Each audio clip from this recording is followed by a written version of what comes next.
السلام علیکم اسٹوڈنٹ، آج ہم لوگ یونٹ نمبر 6 اور لیکچر نمبر 1 جو ہے وہ سٹارٹ کریں گے۔ یونٹ نمبر 6 ہمارا معاشرہ، کمیونٹی اور تعلیم کے حوالے سے ہے۔ اگر آپ یہ غور کریں تو اللہ تعالیٰ نے حضرت آدم علیہ السلام اور حضرت حوا کو زمین پر اتار کر ایک خاندان سے انسانوں کے انتہائی مختصر معاشرے کی بنیاد رکھی۔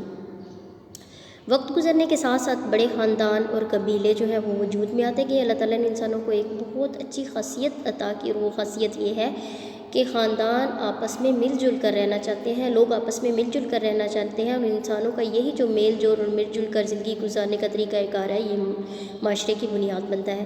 جب کچھ لوگ مل کر ایک خاص قسم کا معاشرہ وجود میں لاتے ہیں تو وہ معاشرہ ان کی روایات اور تہذیب اور اقدار جو ہوتی ہیں ان کو جو ہے وہ بتا رہا ہوتا ہے، یعنی یہ بتاتا ہے کہ اس معاشرے میں کس خاص قسم کی روایات اور تہذیب پائی جاتی ہیں۔ تہذیب و روایات اصل میں باپ سے بیٹے کو سینہ بسینہ منتقل ہوتی رہیں، اور اس طرح ایک معاشرہ اگلے معاشرے کو اپنی ثقافت اور علم منتقل کرتا آ رہا ہے۔ اگر آج کے دور میں دیکھا جائے تو ہماری جو تعلیم ہے وہ ثقافت کی منتقلی میں سب سے اہم کردار ادا کر رہی ہے، اور بچوں کو آج کل مدرسوں میں ہی بھیجا جا رہا ہے تاکہ وہاں سے وہ ثقافتی اقدار اور روایات کو اچھی طرح سمجھ سکیں۔ اب ہم یہ دیکھتے ہیں کہ یہ کمیونٹی اور معاشرہ اصل میں ہے کیا، اور ان کا تعلیم سے تعلق کیا ہے۔ معاشرہ جو ہے وہ معاشرت سے بنا ہے، جس کے معنی ہے مل جل کر زندگی گزارنا۔ سادہ ترین الفاظ میں ہم کہہ سکتے ہیں کہ کچھ لوگ ایک ساتھ رہتے ہوئے خاص قسم کا طرز بوباش اختیار کر لیتے ہیں تو ایک معاشرہ وجود میں آ جاتا ہے۔ اس طرح معاشرے کی تعریف یہ ہو سکتی ہے کہ معاشرہ انسانوں کا ایسا گروہ ہے جس کے افراد ایک خاص طرز معاشرت اپنا لیتے ہیں، اور وہ عملاً اس کو اپنا لیتے ہیں، اور وہ مشترکہ مقاصد اور اقدار کے ذریعے خود کو متحد رکھتے ہیں۔ اب اگر بات کی جائے معاشرے کی زندگی کے بارے میں تو اپنی روایات، اصولوں اور قوانین کا معاشرہ پابند ہوتا ہے۔ عموماً معاشرے کے قیام کی بنیاد کائنات اور انسان کی پیدائش کے بارے میں اس کا وہ نظریہ ہے جس سے اعتقادات اور نظریہ حیات جنم لیتا ہے۔ معاشرتی وحدت کے لیے انسان کا رہن سہن اور اس کی جغرافیائی حدیں بھی خاص اہمیت رکھتی ہیں، یعنی معاشرہ افراد کا ایک ایسا بڑا گروہ ہوتا ہے جن کی زندگی کے بارے میں نظریات جو ہوتے ہیں، ان کے مفادات، رہائشی علاقے، تہذیب و تمدن اور زندگی گزارنے کے طریقے ایک جیسے ہوں۔ ان میں اتحاد کا احساس بھی پایا جائے جس کی بنیاد پر وہ اپنے آپ کو دوسروں سے الگ تصور کرتے ہوں۔ ایک مغربی مفکر نے معاشرے کی بہت سادہ تعریف بیان کی ہے۔ اس کے مطابق معاشرہ دو یا دو سے زیادہ ایسے افراد کا مستقل گروہ ہے جو مشترکہ بھلائی کے لیے اپنی قوتوں کو اکٹھا کر کے مشترکہ جدوجہد کریں۔ اس تعریف کی روح سے اللہ تعالیٰ نے حضرت آدم علیہ السلام اور حضرت حوا کو پیدا کر کے زمین پر بھیجا تو دنیا کا سب سے قدیم اور چھوٹا معاشرہ وجود میں آ گیا جو اسلامی نظریہ حیات کی بنیاد پر قائم ہوا۔ جو ان زمین پر انسانوں کی تعداد بڑھتی گئی، معاشرہ بنتا گیا، یہاں تک کہ آج کے زمانے میں بہت بڑے بڑے منظم معاشرے اور قوموں میں تمام براعظموں پر آباد ہے۔ اپنے نظریہ حیات، رہن سہن اور جغرافیائی حد بندیوں کی وجہ سے مختلف علاقے، مختلف معاشرے وجود میں آتے چلے گئے۔ دنیا کے بڑے بڑے ممالک کو نمائندہ معاشروں کی مثال کے طور پر پیش کیا جا سکتا ہے، جیسے روس اور چین سوشلسٹ معاشرے ہیں۔ یورپ اور امریکہ کے زیادہ تر ملک سرمایہ دار جمہوری معاشرے کہلاتے ہیں۔ ذات پات پر یقین رکھنے اور بے شمار مظاہر قدرت کو پوجا کرنے والے ہندوستان ہندو معاشرے کی نمائندہ مثال ہے۔ اسی طرح اسلامی نظریہ حیات پر یقین رکھنے والے مسلمان ملکوں کا مسلم معاشرہ ہے، جیسے ہمارا ملک پاکستان۔ یہ معاشرے نظریہ حیات، رہن سہن، اعتقادات، جغرافیائی حد بندیوں اور ثقافت میں ایک دوسرے سے بالکل مختلف ہیں، اور ان کے اختلاف کی وجوہ کو جاننا بہت ضروری ہے۔ ہم جانتے ہیں کہ بعض معاشروں کے خیال میں یہ کائنات خود بخود وجود میں آ گئی ہے، خود بخود چل رہی ہے، اور جس طرح وجود میں آئی اس طرح خود بخود کسی دن ختم ہو جائے گی۔ ان معاشروں کا انسان کی پیدائش کے بارے میں یہ خیال ہے کہ وہ خود بخود وجود میں آ گیا اور کسی دن خود ہی ختم ہو جائے گا، یعنی موت کے بعد کی زندگی پر ان کا ایمان نہیں ہے۔ گویا وہ معاشرے نظریہ ارتقاء پر یقین رکھتے ہیں، دوسرے معاشرے اس کے برعکس یہ یقین رکھتے ہیں کہ انسان کو پیدا کرنے والا اور کائنات کو چلانے والا خدا ہے۔ یعنی بعض معاشرے میں ایک خدا پر یقین رکھتے ہیں اور بعض زیادہ خداؤں اور دیوی دیوتاؤں پر ایمان رکھتے ہیں۔ مسلمان ایک خدا پر یقین رکھتے ہیں جو تمام کائنات اور انسانوں کا خالق ہے، جو رحمان ہے، رحیم ہے اور انسانوں کے لیے زندگی کے تمام سامان پیدا کرنے والا ہے۔ مسلمان اس بات پر یقین رکھتے ہیں کہ آئندہ زندگی میں تمام انسانوں کے اعمال کا احتساب کیا جائے گا۔ کائنات کی تخلیق کے بارے میں اپنے نظریات کے اختلاف کی بنیاد پر مختلف معاشروں کے افراد کے اعمال، کردار اور نظریہ حیات مختلف ہو جاتے ہیں۔ ان کا رہن سہن اور جغرافیائی حدیں بھی ان کو ایک دوسرے سے جدا کرتی ہیں۔ مختصراً ہم کہہ سکتے ہیں کہ ہر معاشرہ اپنے نظریہ حیات کی بنیاد پر اپنی الگ تہذیب اور ثقافت رکھتا ہے جو اس کو دوسرے معاشرے سے الگ کرتی ہے۔ آج ذرائع مواصلات اور نشر و رسائی کی ترقی کی وجہ سے دنیا جس قدر تیزی سے سمٹ رہی ہے، مختلف معاشروں اور ان کی تہذیبوں کا فرق اسی قدر زیادہ تیزی سے نمایاں ہوتا جا رہا ہے۔ یہ تو ساری بات تھی ہمارے معاشرے کی حوالے سے، اور آپ لوگوں کو یہ اچھی طرح سے سمجھ آ گیا ہوگا کہ معاشرے سے کیا مراد ہے۔ یعنی سادہ ترین الفاظ میں جیسے میں نے آپ کو یہ سمجھایا کہ معاشرہ میں کچھ لوگ جب ایک ساتھ رہتے ہوئے خاص قسم کا طرز بود و باش اختیار کر لیتے ہیں تو معاشرہ وجود میں آ جاتا ہے، یا دوسرے لفظوں میں معاشرہ دو یا دو سے زیادہ ایسے افراد کا مستقل گروہ ہے جو مشترکہ بھلائی کے لیے اپنی قوتوں کو اکٹھا کر کے مشترکہ جدوجہد کریں۔ اب ہم آگے ڈسکس کریں گے کمیونٹی کے بارے میں کہ کمیونٹی کیا ہوتی ہے۔ اچھا، کمیونٹی سے مراد یا اس کے معنی جو ہے، کسی نے اس کا ترجمہ حلقہ اور کسی نے جماعت اور اکٹھ وغیرہ کیا ہے، لیکن صحیح بات یہ ہے کہ اس کی اصطلاح کے صحیح مفہوم کی ادائیگی کے لیے اردو میں کوئی موزوں لفظ موجود ہی نہیں۔ جس طرح دوسری زبانوں کے بے شمار الفاظ اردو کی زینت ہیں، اسی طرح اس لفظ کو اردو میں کمیونٹی کہنا ہی مناسب معلوم ہوتا ہے۔ اب کمیونٹی سے مراد اصل میں لوگوں کا ایسا گروہ ہوتا ہے جو کہ ایک مقام پر رہائش پذیر ہو، ان لوگوں کے مفادات اور دلچسپیاں بھی ایک ہی دائرے میں واقع ہوں۔ کمیونٹی ایسے گروہ کو کہہ سکتے ہیں جس کے افراد میں یگانگت اور اتحاد کا احساس پایا جاتا ہو اور جو کسی خاص علاقے میں رہتے ہوں، جن کی زبان، لباس، نظریہ حیات، اقدار، رسم و رواج اور کھانے پینے کے انداز ایک سے ہوں۔ کمیونٹی میں ایک خاص علاقے تک محدود رہنے والے لوگ موجود ہوتے ہیں۔ ان لوگوں کی دلچسپیاں اور سرگرمیاں ایک سی ہوتی ہیں اور اہم معاملات میں ان میں اشتراک پایا جاتا ہے۔ کنبے، قبیلے اور ہمارے دیہات کمیونٹی کی مختلف صورتیں ہیں۔ کمیونٹی کے جو بچے کے بارے میں تصور اب اگر دیکھا جائے تو اپنی گلی اور محلے سے شروع ہوتا ہے۔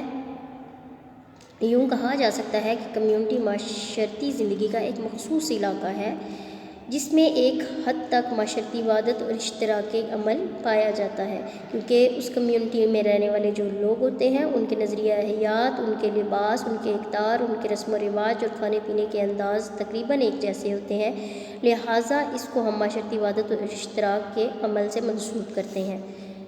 کمیونٹی سے معاشرے کے اندر لوگوں کا ایک ایسا گروہ مراد ہے جو ایک خاص علاقے میں رہائش پذیر ہو، جس کے افراد کا روزمرہ زندگی میں بھی ایک دوسرے پر انحصار ہو اور جو ایک دوسرے سے اکثر معاملات میں تعاون بھی کرتے ہوں۔ مزید اگر ہم اس کو ایکسپلین کریں تو کمیونٹی معاشرے کی ایک ایسی اکائی ہوتی ہے جہاں افراد اپنی فلاح کے لیے مل جل کر کام کرتے ہیں، مثلاً موسمی بیماریوں سے بچاؤ کا انتظام، پانی کی فراہمی، گاؤں یا مقامی آبادی کے لیے مسجد وغیرہ کی تعمیر، مذہبی اور قومی تقریبات میں شرکت، مختلف مقاصد کے لیے چندے کا حصول اور خرچ ان کے مشترکہ مقاصد ہوتے ہیں۔ ایک کمیونٹی کے افراد مل جل کر رہتے ہیں، آپس میں تعاون اور اشتراک سے کام چلاتے ہیں، ان کے مذہبی مقامات، منڈیاں اور بازار بھی مشترک ہوتے ہیں۔ کمیونٹی اپنی ضرورت میں کافی حد تک خود کفیل ہوتی ہے، لیکن اس کا یہ مطلب نہیں کہ وہ اپنے وسیع معاشرے سے بالکل بے نیاز ہوتی ہے۔ کوئی سیلاب، آندھی یا کوئی مشکل وقت آ پڑے تو وہ سب مل کر اس کا مقابلہ کرتے ہیں۔ بالخصوص شادی بیاہ کے موقع پر پوری کمیونٹی اکٹھی ہوتی ہے، ایسے موقعوں پر ان کا اتحاد مزید بڑھ جاتا ہے۔ شہروں کے لوگ اگرچہ ایک دوسرے کے زیادہ قریب رہتے ہیں لیکن اپنے اپنے ہال میں بند رہتے ہیں، گاؤں کے لوگ ایک دوسرے کا احترام کرتے ہیں، مل جل کر زندگی گزارتے ہیں، ان کے جذبات و احساسات بھی ایک جیسے ہوتے ہیں۔ یعنی ایک طرف آپ شہر کو ایک کمیونٹی کا نام دے سکتے ہیں اور ان کو دیکھ سکتے ہیں کہ وہ اتنے قریب نہیں ہوتے اور ایک خول میں بند ہوتے ہیں، جبکہ دوسری طرف اگر گاؤں کی بات کی جائے تو گاؤں میں رہنے والے لوگوں کے جذبات و احساسات بھی ایک جیسے ہوتے ہیں، وہ ایک دوسرے کے قریب ہوتے ہیں اور ان کی کمیونٹی میں ایک الگ قسم کا اتحاد جو ہے وہ پایا جاتا ہے۔ اب ہم بات کریں گے، معاشرہ ہم نے پڑھ لیا، اب تعلیم کا معاشرے کے ساتھ جو ہے وہ ربط کیا ہے۔ تعلیم کے بارے میں ہم جانتے ہیں کہ یہ ایک معاشرتی عمل ہے اور معاشرہ ہی اس کا اہتمام کرتا ہے تاکہ مستقبل کے معاشرے کی تربیت دی جا سکے۔ تعلیم کا کام یہ ہے کہ معاشرہ کی اقدار کا تحفظ کرے اور اس کے تہذیب و تمدن کی بقا کا اہتمام کرنے کے ساتھ ساتھ نئی نسل کو منتقل کرے اور ناپسندیدہ ثقافتی اجزاء کو ختم بھی کر دی جائے۔ ہم جانتے ہیں کہ معاشرہ تعلیم پر اثر انداز ہوتا ہے۔ معاشرے کی تہذیب و تمدن اور ثقافت بدل جانے سے تعلیم بھی بدل جاتی ہے۔ معاشرہ قومی مقاصد تعلیم مقرر کرتا ہے، نصاب ترتیب دیتا ہے اور تدریس کے مرحلے کے بعد توقع رکھتا ہے کہ اس کے مقرر کردہ مقاصد تعلیم کے ذریعے حاصل ہو جائیں۔ ہمارا جو نصاب ہوتا ہے، جیسے کہ سب جانتے ہیں کہ نصاب وہ شاہراہ ہے، وہ راستہ ہے جس پر چل کر ہم تعلیمی مقاصد حاصل کرتے ہیں۔ تو جو نصاب ہے اس میں نصاب تعلیم میں معاشرے کے معاشرتی تقاضوں اور رجحانات کو وہی مقام حاصل ہوتا ہے جو تعلیم میں بہترین طریقہ تدریس کو حاصل ہوتا ہے۔ اچھے اور مہذب معاشرے یہ چاہتے ہیں کہ بچوں میں ایسے احساسات اور جذبات پرورش پائیں جن سے ان میں انسانیت، اخوت، محبت، ہمدردی، مساوات، عدل و انصاف، نظم و ضبط اور خود اعتمادی جیسے اوصاف حمیدہ پیدا ہو جائیں۔ اوصاف حمیدہ سے مراد یعنی یہ جو اچھے اوصاف ہیں وہ سب ان بچوں کے اندر پیدا ہو جائیں۔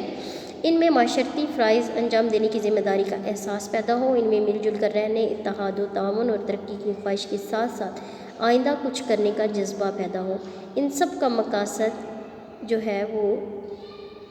مقاصد کا حصول صرف تعلیم کے ذریعے ہی ممکن ہو سکتا ہے۔ اب معاشرے کے نظریہ حیات کی بات کریں تو ہمارا جو نظریہ حیات اور فلسفہ زندگی ہے تعلیم کے لیے رہنمائی کا کام دیتے ہیں۔ تعلیم اور معاشرے کے نظریہ حیات کا آپس میں چولی دامن کا ساتھ ہے، یعنی یہ دونوں ایک دوسرے کے ساتھ لازم و ملزوم ہے۔ تعلیم معاشرے کے نظریہ حیات سے اثر قبول کرتی ہے اور معاشرے کے نظریات اور اعتقادات کو نئی نسلوں تک منتقل کرتی ہے۔ مقاصد تعلیم کے تعین، نصاب تعلیم کی تشکیل، حتیٰ کہ تدریسی طریقوں کے انتخاب تک میں معاشرے اور قوم کے نظریہ حیات کو فراموش نہیں کیا جا سکتا۔ تعلیم ہمیشہ معاشرے کے نظریہ حیات کے تابع ہوتی ہے۔ تعلیم کا معاشرے کے نظریہ حیات سے وہی تعلق ہے جو عمل کا علم سے ہوتا ہے۔ اور اس کو بیٹا آپ لوگ پوائنٹ بھی بنا سکتے ہیں، جیسے میں نے آپ کو جو ہے مختلف پوائنٹس بنانے بتائے تھے کہ ایک پیراگراف اگر آپ کوئی پڑھ رہے ہو تو اس پیراگراف کو اگر پوائنٹ وائز آپ ایکسپلین کرتے چلے جائیں تو آپ اور اچھے طریقے سے اس کو سمجھ سکتے ہیں۔ لہٰذا آپ اس پوائنٹ کو نظریہ حیات اور تعلیم کے نقطۂ نظر سے بھی دیکھ سکتے ہیں۔ مختصراً یوں کہا جا سکتا ہے کہ معاشرے کے نظریہ حیات کا عملی پہلو تعلیم ہے اور تعلیم کا نظریاتی پہلو معاشرے کا نظریہ حیات ہے۔ یعنی کہ عملی طور پر اگر ہم دیکھیں تو نظریہ حیات جو ہے وہ تعلیم کا عملی پہلو بن رہا ہے، اور نظریاتی طور پر دیکھیں تو تعلیم کا نظریاتی پہلو بھی نظریہ حیات ہے۔ یعنی جیسا کہ کسی معاشرے اور قوم کا نظریہ حیات ہوتا ہے اسی کے مطابق اس کا نظام تعلیم تشکیل پاتا ہے۔ اب ہم جائزہ لینے کی کوشش کرتے ہیں کہ معاشرہ اور تعلیم کس طرح ایک دوسرے پر اثر انداز ہوتے ہیں۔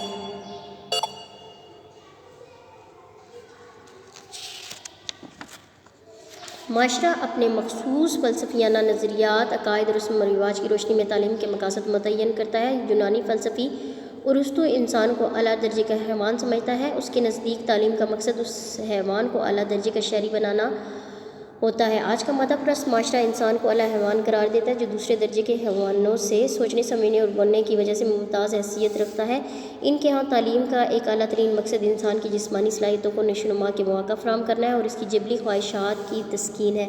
تعلیم ان کے ہاں انسان کی دنیاوی ضروریات پوری کرنے کی تربیت کا ذریعہ ہے۔ ان کے ہاں مقاصد تعلیم اور نظام تعلیم اسی کے مطابق ترتیب پاتے ہیں۔ مقاصد تعلیم اور نظام تعلیم مرتب کرتے وقت ہر معاشرہ اپنی ثقافت اور نظریات کو بنیاد بناتا ہے اور تعلیم کے ذریعے اپنی ثقافت اور تہذیب و تمدن کو محفوظ کرنے کی کوشش کرتا ہے۔ تعلیمی نظام مطلوبہ تبدیلیاں پیدا کر کے اپنی ثقافت و تہذیب و تمدن کو اپنی ضرورت کے مطابق ڈھال لیتا ہے۔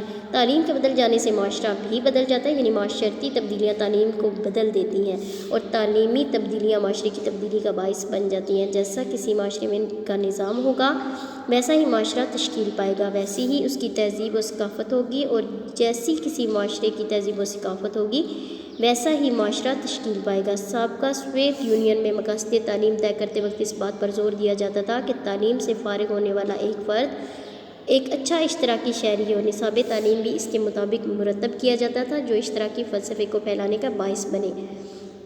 یورپ اور امریکہ جیسے سرمایہ دار جمہوری ممالک کے مقاصد تعلیم میں اس بات کو بنیاد بنایا جاتا ہے کہ فرد معاشرے سے مطابقت پیدا کر سکے، خود کما سکے اور خرچ کر سکے۔ جو نصاب تعلیم مرتب کیا جاتا ہے اس میں سرمایہ دارانہ نظام کی حمایت اور مغربی جمہوریت کے فلسفہ کا پرچار ہوتا ہے۔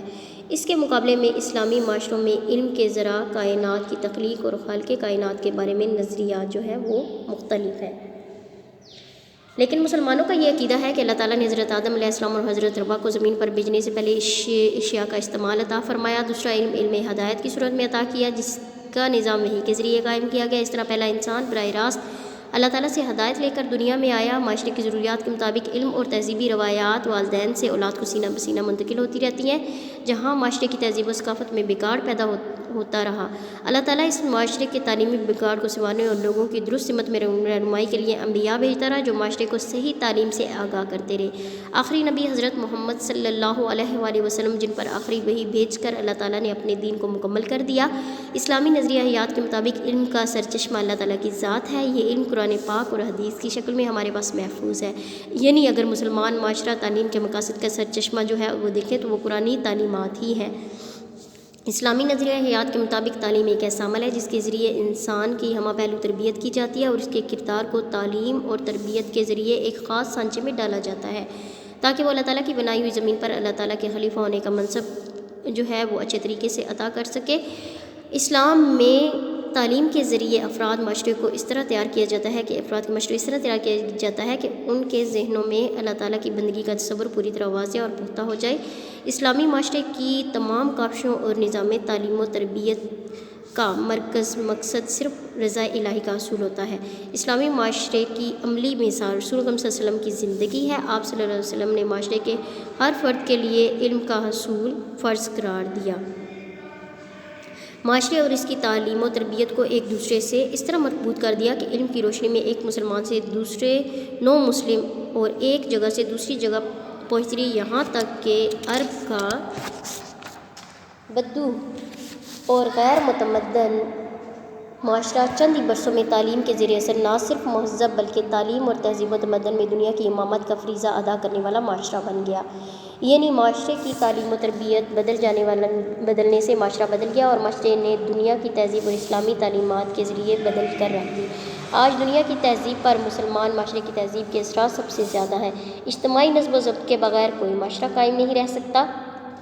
تعلیم افراد معاشرے میں سیاسی شعور کی نشو و نما کرتی ہے، اپنے قومی اور ملکی مفادات سے ان کو آگاہ کرتی ہے، اس میں معاشرتی تحفظ پیدا کرتی ہے اور معاشرہ کو بین الاقوامی رجحانات سے روشناس کراتی ہے۔ تعلیم یافتہ افراد پورے سیاسی شعور کے ساتھ سیاسی عمل میں شریک ہوتے ہیں اور سیاسی عمل آہستہ آہستہ آگے بڑھتا رہتا ہے۔ آج کی دنیا میں جمہوریت اور بنیادی انسانی حقوق کا بول بالا ہے۔ آمریت اور بادشاہتوں کا خاتمہ ہو رہا ہے۔ جن معاشروں میں تعلیم عام ہو چکی ہے وہاں مکمل جمہوری نظام قائم ہو چکا ہے۔ آج آپ جانتے ہیں کہ جمہوریت صحیح طور پر اپنے معاشرے میں کام دیتی ہے۔ جہاں تعلیم عام ہوتی ہے اسی معاشرے میں جمہوریت صحیح طریقے سے چل رہی ہوتی ہے۔ تعلیم شہریت کی تربیت کرتی ہے اور ہر شہری کو اپنے حقوق و فرائض سے آگاہ کرتی ہے، جس سے معاشرے میں ان پڑھ جاہل لوگوں کی کثرت ہو۔ وہاں سیاسی آزادی کا خواب شرمندہ تعبیر نہیں ہو سکتا۔ بعض اوقات خوشحالی اور ملکی تحفظ بھی ممکن نہیں رہتا۔ تعلیم کی کمی سے سیاسی، علاقائی اور کئی دوسری اقسام کے تعصبات بھی پروان چڑھتے ہیں۔ خود غرض سیاستدان جاہل عوام کو آسانی سے گمراہ کر سکتے ہیں۔ ہمارے ہاں تعلیم کا کام یہ ہو سکتا ہے کہ وہ طلباء میں مسلمان اور پاکستانی ہونے کا جذبہ پیدا کرے، صوبائی اور لسانی تعصبات ختم کرے، اسلامی اخوت اور بھائی چارے کے جذبات کو پروان چڑھائے۔ معاشرے کے استحکام، ترقی اور خوشحالی کے لیے تعلیم جو ہے وہ بہت ہی ضروری ہے۔ امید کرتی ہوں بیٹا کہ آپ لوگ بہت اچھی طرح سے سمجھ گئے ہوں گے کہ تعلیم کا جو ہے وہ ہمارے معاشرے اور کمیونٹی کے ساتھ جو ہے وہ کیا تعلق ہے، یعنی کس طریقے سے ہمارا معاشرہ ہماری تعلیم کے ساتھ ربط رکھتا ہے اور ہمارا معاشرہ کس طریقے سے جو ہے وہ تعلیم کی بنا پہ ترقی کر سکتا ہے۔ اب آپ اس کو اپنے جو ہے وہ ٹیکسٹ بک سے کورس سے اسی لیکچر کو دیکھیے گا، پڑھیے گا اور سمجھیے گا۔ جو چیز سمجھنا ہے آپ مجھ سے کانٹیکٹ کر سکتے ہیں۔ فی امان اللہ۔